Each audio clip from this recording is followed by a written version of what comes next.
एकदा अशी माझ्या पद्धतीने आळूवडी करून बघा. अगदी खारीसारखे लेयर्स असलेली कुरकुरीत आळूवडी.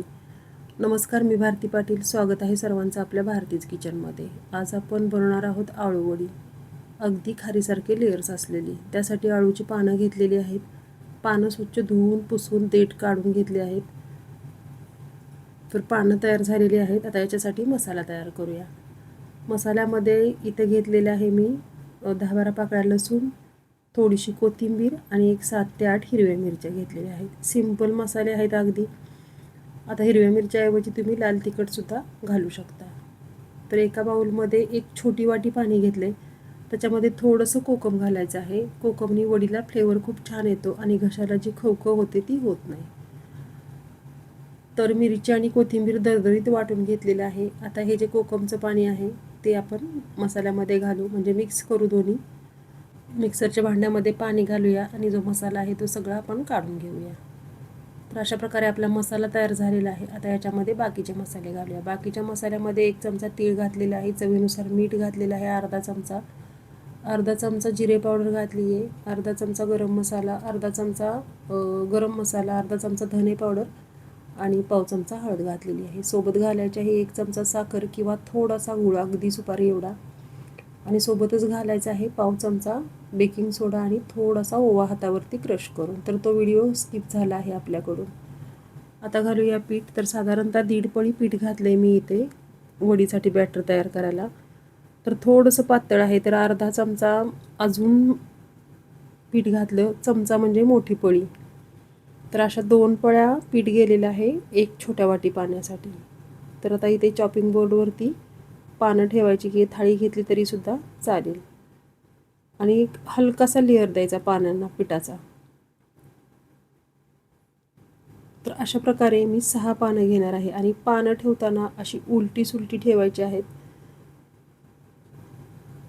तर तुम्ही बघू शकता मी पानं जी आहेत ती कशी ठेवलेली आहे. तर अशा प्रकारे पानं ठेवून सगळ्या पानांना व्यवस्थित पीठ लावून घ्यायचं आहे. तर इथे मी 3 पानं तुम्हाला दाखवलेली आहेत, पानं कशा प्रकारे ठेवायची आहेत. तर 6 पानांची ही वडी मी तयार केलेली आहे आणि फोल्ड करताना अशा प्रकारे चौकोनामध्ये ही फोल्ड करायची आहे. फार पीठ नाही लावायचं आहे, नाहीतर खूप जाड लेअर होतो पिठाचा तयार आणि वडी कुरकुरीत होत नाही. तर गॅसवरती कढई ठेवली आहे, थोडंसं पाणी घालायचं, चाळणी ठेवली आणि चाळणीमध्ये वडी घातली आहे. तर 1.5 मिनटं दुसरी वडी तयार करेपर्यंत मी या वडीला वाफ दिली पहिल्या आणि दुसरी वडी तयार करून त्याच्यावरती ठेवली. असं केल्याने वडी एकमेकाला जरासुद्धा चिटकत नाही. तर 20 मिनटं वडीला वाफ दिल्यानंतर वडी जी आहे ती अशी तयार झाली आहे. तर मी ही वडी वाफ झाल्यानंतर अर्धा तास फ्रीजमध्ये ठेवलेली आहे आणि तुम्ही बघू शकता किती गुळगुळीत दिसत आहे अगदी खालून आणि वरून. आता हिचे आपण चौकोनी आकारामध्ये तुकडे करून घेऊ अशा प्रकारे.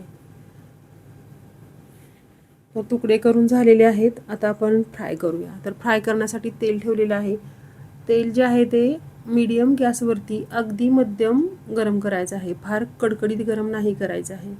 आता घालूया याच्यामध्ये आळूवडी आणि मिनिटभर छान हिला परतून घेऊ. सुरुवातीला मिनिटभर ही वडी तेलाला ताव धरेपर्यंत हलवायची नाही. हळूहळू तेलाला ताव येतो आणि वडी छान अशी लेअर सुटते आणि कुरकुरीत होते. तर साधारणतः 1 ते 1.5 मिनिटानंतर वडी अशी तयार झालेली आहे आणि तुम्ही बघू शकता किती छान असे लेअर वडीला सुटलेले आहेत. तर जवळजवळ 2 मिनटं स्लो गॅसवरती म्हणजे मीडियम गॅसवरती वडी तळल्यानंतर वडी आपली अशी तयार झाली आहे. अगदी पूर्ण सगळे पदर वडीचे सुटलेले आहेत. तुम्ही बघू शकता अगदी खारीसारखी वडी तयार झालेली आहे, म्हणजे खारीसारखे लेयर्स असलेली. तर अगदी सोप्या पद्धतीमध्ये अशी ही वडी तयार झालेली आहे, तुम्ही बघू शकता. आणि 2 मिनटं जवळजवळ मी गॅसवरती तळल्यानंतर तेलामध्ये ही वडी छान अशी कुरकुरीत झालेली आहे. तर याच्यामध्ये फक्त मी पाव चमचा बेकिंग सोडा घातला होता आणि त्याच्यानेच हे इतके छान असे लेअर सुटलेले आहे. तुम्ही बघू शकता तेल जराही धरत नाही. वडी तळताना गॅसची फ्लेम फार स्लो ठेवायची नाही किंवा फार फास्ट नाही ठेवायची आहे. अगदी मीडियम फ्लेमवरती वडी तळून घ्यायची आहे आणि अशा प्रकारे लेयर्स सुटलेले आहेत वडीला. आणि तुम्ही बघू शकता किती छान अशी आपली ही आळूवडी तयार झालेली आहे. रेसिपी आवडली तर करून बघा. चॅनेलला सबस्क्राईब करा, लाईक, शेअर आणि कमेंट करा.